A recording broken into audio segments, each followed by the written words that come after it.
Hello everybody, this is Miss Murphy, and I am here to demonstrate the next step for your contour shoe drawing.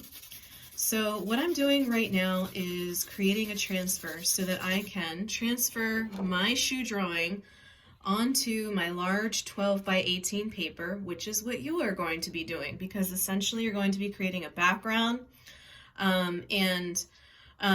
it's your choice whether or not you want to sketch some of the background first. You might want to just lay out the ground for it, or like wherever you're going to place your shoe. So if you want to sketch a little bit, I'm just going to sketch a little bit because mine is going to be on the ground here. So I'm going to put kind of the place where I'm going to place my shoe. I'm not going to worry too much right now about the background because I can draw that in, but I know I wanted my shoe to be somewhere around here. So now that I did that, now I'm going to place that aside. And so what I did on the back of my shoe here is I'm going to take my pencil, and you want to make sure this is nice and dark. So I'm using the side of my pencil. If I color it like this, then I'm just going to make smaller marks, but versus holding it on the side.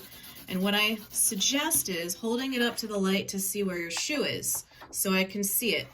You might even just want to trace around it. I can see that's the top of it there, and then you can see where it is. Very lightly kind of trace around it.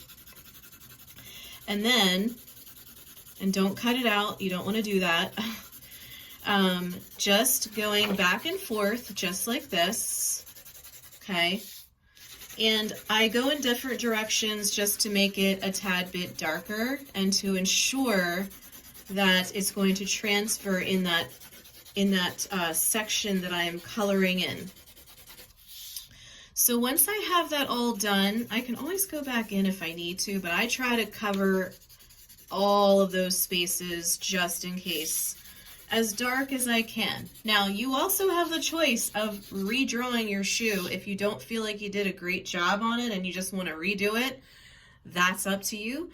But if you want to save yourself a little time also, you may even just decide that you're going to outline the shoe and then draw the details and redraw them. That's entirely up to you. So now I'm going to take my drawing like so, and what you will need is some tape, okay? I generally tape on top. Now I can kind of see where the bottom or the ground is. Now you might decide that you want part of your shoe cropped off a little bit, not all of it. And just keep in mind that when you do this, this is the direction that your shoe is going to go. You don't have to place it in the middle. It could be somewhere back here in the background. It could be going further back, and maybe you have the tip of it going off the paper. So you can see what I'm doing here over here. Or you could decide that I want mine to be kind of right here in the foreground a little bit, and I'm going to let it go slightly onto the ground. So I'm also going to add a piece of tape on the top. When you get your tape, here's what I recommend. Now I know this is hard to see for you. I say masking tape is really good, but don't put the tape like this tall, okay, like vertically, because then it tends to slide.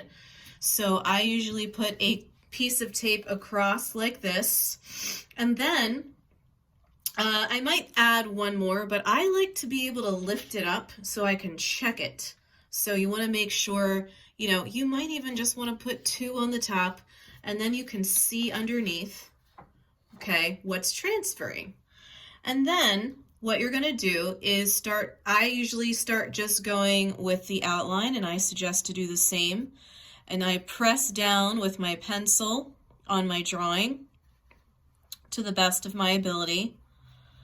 Okay, so I usually like to make it get a little darker so I know exactly where I was or where I am. And I will start with one side at a time. But I'm going to start with the outline, okay, and I'm going to continue this all the way around. And as I'm doing this, I can lift it up to see if it's going through, which it is. oh my gosh, it's a magic show. So you want to just check to make sure it's going through. Now you will essentially have to go over some of these lines again, but it's going to save you the time of having to look and observe and redraw everything, although you have the opportunity to just do the outline and then you could adjust anything in your drawing, and it's erasable. So you want to continue with that process and get your shoe transferred onto the paper. And that is the first step I wanted to show you for the first video, and then I'm going to have another one about talking about adding your background. So good luck with your next step, which is starting on the 12 by 18 paper and transferring your shoe. Thank you.